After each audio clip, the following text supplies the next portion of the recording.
தமிழகத்தில் நீர்நிலைகளின் பாதுகாப்பு கவலைக்குரிய நிலையில் இருப்பதாக வீத லீடர்ஸ் அமைப்பின் தலைவர் அண்ணாமலை தெரிவித்துள்ளார்.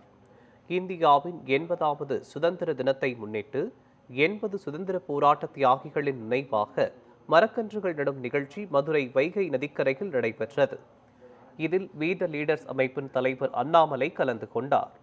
அப்போது பேசிய அவர், ஆகஸ்ட் 1 முதல் 31ஆம் தேதி வரை சுற்றுச்சூழல் பாதுகாப்பை மையமாக கொண்டு பல்வேறு பணிகள் மேற்கொள்ளப்பட உள்ளதாக தெரிவித்தார்.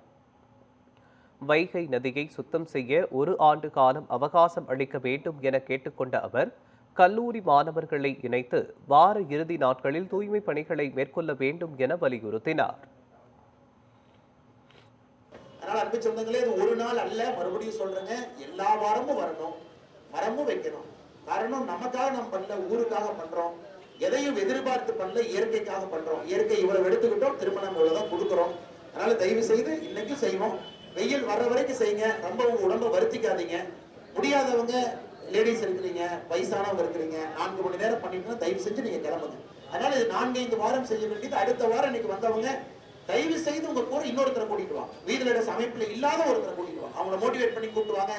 கல்லூரி மாணவர்கள் எவ்வளவு கல்லூரி பசங்க எங்கெங்கயோ போறாங்க, மோட்டிவேட் பண்ணி இங்க கூட்டிட்டு வாங்க. அடுத்த வாரம் ஒரு 300, 500, 1000 கல்லூரி மாணவர்களை கூட்டிட்டு வாங்க. இந்த பகுதியை சுத்தப்படுத்துவோம். பத்திரிகை நண்பர்கள் பெரும் ஆர்வத்தோடு காலையிலிருந்து இங்க இருக்கிறாங்க, உத்வேகத்தோடு இருக்கிறாங்க, நம்பிக்கையோடு இருக்கிறாங்க. அதனால பத்திரிகை நண்பர்களுக்கும் காவல்துறை நண்பர்களுக்கும் என்னுடைய நன்றிகளை தெரிவித்து, எல்லா வாலண்டியர்ஸ்க்கும் நன்றிகளை தெரிவிச்சுக்கிறேங்க.